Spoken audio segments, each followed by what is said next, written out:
वर्षा शाही हमारे साथ लखनऊ से संवाददाता जुड़ी हुई हैं। वर्षा, राजधानी लखनऊ की बात करें तो अभी इस वक्त क्या कुछ राजनीतिक हलचल देखने को मिल रहा है? चूंकि कल वोटिंग होनी है, सुबह 7 बजे से वोटिंग शुरू हो जाएगी, जो कि ये 9 विधानसभा सीटों पर जहां उपचुनाव हो रहा है, ये 2027 से जोड़कर देखा जा रहा है इसे।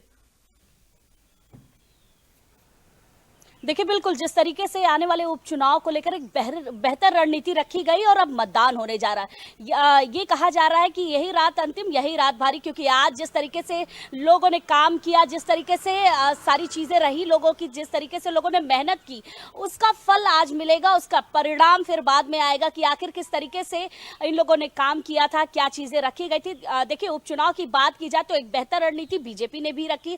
जिस तरीके से जातिगत समीकरण के हिसाब से सब जगह प्रत्याशियों को उतारा गया। समाजवादी पार्टी ने अपनी लोकसभा जीत के बाद जो उनको पार्टी की सीटें मिली, वही रणनीति दोबारा उपचुनाव में रखा गया है।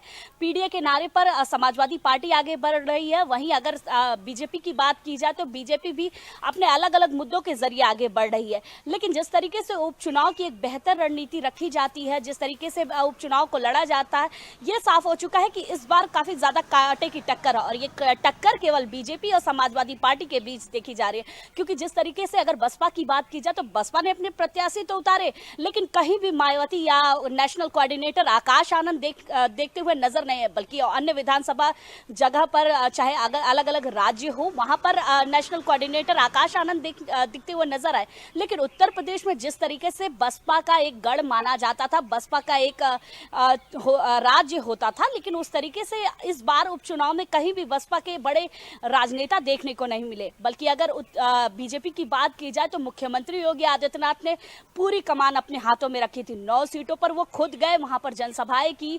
उसके साथ ही साथ उन्होंने लोगों को संदेश भी दिया कि किस तरीके से उत्तर प्रदेश में बीजेपी का शासन है, किस तरीके से बेहतर रणनीति के तहत बीजेपी आगे बढ़ी है। देखिए, बीजेपी ने अपनी रणनीति को साफ सिद्ध इस तरीके से भी किया है, क्योंकि उन्होंने प्रभारी मंत्रियों को उतारा, प्रभारी मंत्रियों को निर्देश दिया, जगह जगह जाने की बात कही, डोर टू डोर कैंपेन करने की बात कही। और साथ ही साथ जिस चुनाव क्षेत्र में उनको प्रभारी मंत्री बनाया गया है, वहां पर वो मौजूद रहे, लोगों से रिव्यू ले कि किस तरीके से क्या चीजें चल रही है। उसके साथ ही अगर समाजवादी पार्टी की बात करें तो समाजवादी पार्टी भी इस बार बहुत ही बेहतर तरीके से आगे बढ़ रही है, क्योंकि लोकसभा में जो रिजल्ट उनको मिला उसको लेकर वो काफी उत्साहित है। उपचुनाव है, उपचुनाव में उन्होंने अपने पीडीए के नारे को लेकर आगे बढ़े हैं और पीडीए के नारे के साथ ही वो अलग अलग जगह जनसभाएं कर रहे हैं। अखिलेश यादव जगह जगह उन्होंने रैलियां की, जनसभाएं की, लेकिन उन्होंने साफ कुछ जगहों पर चुनाव आयोग को लेटर लिखकर साफ कर दिया कि अधिकारियों के बल पर जो चुनाव लड़ा जा रहा था वो ना हो सके।